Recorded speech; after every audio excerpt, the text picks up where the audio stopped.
Ձեռք բերեք իտալական նրբագեղ ու բարձրակարգ սալիկների նշված տեսականին, վճարելով բացառիկ 4400 դրամ 1 քառակուսի մետրի համար։ Պարոն փոխվարչապետ, հարգելի գործընկերներ, օրակարգային այս հարցով ձեր քննարկմանը ներկայացված ճանապարհային երթևեկության անվտանգության ապահովման մասին եւ հարակից օրենքներում փոփոխություններ եւ լրացումներ նախատեսող օրենսդրական նախաձեռնությունը։ Նախաձեռնությունն ըստ էության 3 խումբ հարցեր է առաջարկում կարգավորել։ Նախ առաջինը պիտի շեշտեմ, որ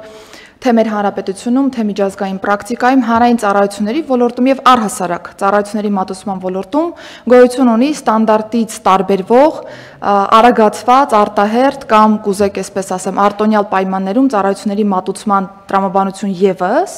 որի դեպքում համապատասխան վճարի դիմաց անձը կարողանում է շատ ավելի կարճ, շատ ավելի հարմարավետ տարբերակում ստանալ իր ծառայությունը։ Եվ մեր հանրապետությունում բազում են այդպիսի ծառայությունները։ Ներքին գործերի նախարարության մակարդակում կուզենայի օրինակ առանձնացնել անձնագրային ծառայությունների ոլորտը որպես այդպիսին, երբ որ ունենք ստանդարտ վճարի դիմաց մատուցվող ծառայություն եւ արագացված կարգով անձնագրի կամ նույնականացման քարտի տրամադրման դեպքում հավելյալ վճարի դիմաց ծառայությունը ստանալու մեխանիզմ։ Նույնը առաջարկում ենք այս օրենսդրական նախաձեռնությամբ կիրառել վարորդական վկայականների ստացման համար նախատեսված տեսական եւ գործնական քննությունների համար։ Ինչ իրավիճակ ունենք այս պահին, առաջին անգամ երբ որ անձը բացասական գնահատական է ստանում թե տեսական թե գործնական քննության տեսանկյունից, հաջորդ ամենասեմ ժամկետում հնարավորությունը դա 1 շաբաթ անց վերահանձնելն է տեսական եւ գործնական քննության, բայց ունենում ենք բազմաթիվ խնդրանքներ, դիմումներ մեր քաղաքացիներից, որ պատրաստ են արագացված ծառայություններ ձեռք բերել եւ դրա դիմաց ոչ թե 7 օր անց հանձնել, վերահանձնել քննությունը, այլ օրինակ պայմանական հաջորդ օրը կամ 3 օր հետո կամ 4 օր հետո, որովհետեւ լինում են իրավիճակներ, երբ որ կարիք կա մի կողմից հարմարավետության տեսանկյունից ավելի արագ հանձնել քննությունը, մյուս դեպքում կարիք կա գործնական առանցությունից ելնելով քննությունը հանձնել շատ ավելի սեմ ժամկետում։ Ըստ այդմ առաջարկում ենք առաջին անգամ բացասական ստանալու դեպքում հաջորդ օրը քննության մասնակցելու համար սահմանել հավելյալ վճարով քննությունը հանձնելու հնարավորություն, այն կկազմի 45000 ՀՀ դրամի չափով եւ առաջին անգամ բացասական ստանալու դեպքում եթե ոչ թե հաջորդ օրը անձը ցանկություն ունի, այլ երրորդ օրը, ապա այս դեպքում կրկին էքստրա վճարի տրամաբանության մեջ եւս 30000 ՀՀ դրամ վճարելու պայմանով անձը կարող է շատ ավելի սեմ ժամկետում հանձնելու քննությունը։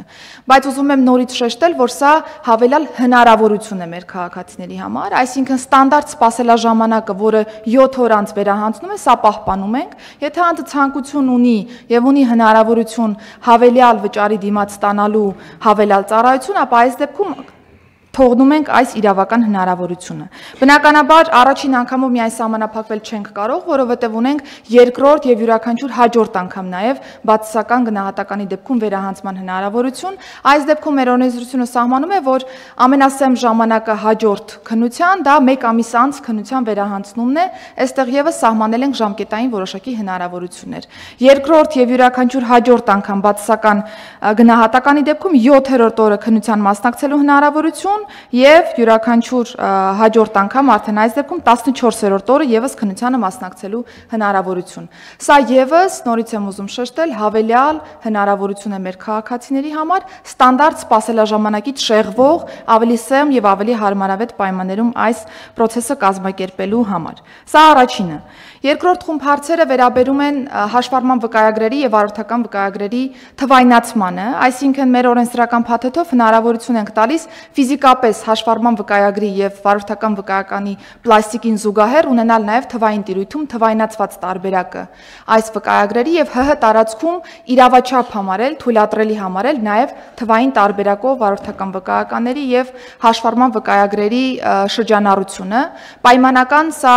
նաեւ թույլ կտա հետագայում բարեկային ծառայության կողմից, եթե կա որևէ ճանապարհային երթևեկության կանոնի խախտում, եթե անձը չունի պլաստիկ վկայականը, բայց կա թվային տարբերակով վկայականը, սա չի հանգեցնի որևէ ձևով վարչական պատասխանատվության կիրառման։ Սա նաև թույլ կտա մեզ գնալու երկրորդ նաև փուլ զարգացման ճանապարհով, որովհետև հաշվառման վկայագրերի եւ վարորդական վկայականների դեպքում պիտի կարողանանք նաև լրացուցիչ բոնուսներ մատուցել, բոնուսներ ապահովել մեր քաղաքացիների համար տարբեր նաև ծառայությունների մատուցումից օգտվելու տեսանկյունից։ Եվ երրորդ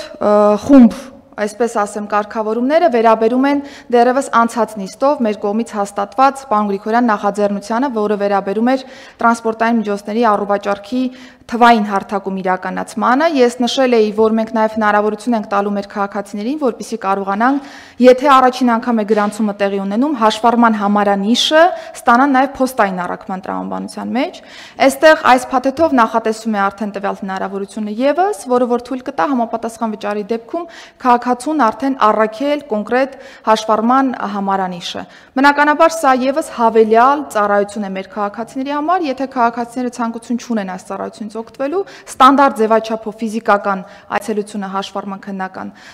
ստորաբաժանումներ բնականաբար պահպանվում է։ Ընդհանուր օրենսդրական կանոնների ուժի մեջ մտնելու ժամկետ առաջարկում ենք ֆիքսել 2025 թվականի սեպտեմբերի 1-ը։ Պարոն Գրիգորյան, ես ուզում եմ շեշտել, որ սրանք հնդածս մեր դիտարկած փոփոխություններն են, բայց հաջորդիվ մենք ամբողջովին նաև վերափոխելու ենք առհասարակ հաշվառման քննական ստորաբաժանումների աշխատանքների եւս։ Այս պահեդրությամբ իրականացնում ենք բիզնես գործընթացների վերլուծություն, որպեսզի հասկանանք վարորդական նաև վկայական ստանալու համար ուսումնառությունից սկսած մինչև այս ցիկլի ավարտը ինչպես կարող ենք ընդհանուր process-ները հնարավորինս թվայնացնել եւ նաև որակի կարևոր չափանիշներ սահմանել այս տեսանկյունից եւս, որովհետեւ հատկապես ճանապարհային անվտանգության տեսանկյունից կարևոր է, որ մենք հավաստիանանք, որ այն վարորդական վկայականը կամ այն իրավունքը, որը որ տալիս են քաղաքացուն, դա բավարարում է մեր կողմից առաջ քաշված բոլոր պահանջներին եւ հետագայում երթևեկության մեջ հայտնվելու պայմաններում վստահենք, որ տվյալ վարորդը հնարավորինս անվտանգ կարող է գործունեություն ծավալել։ Թերևս հակիրճ այսքանը, շնորհակալ եմ։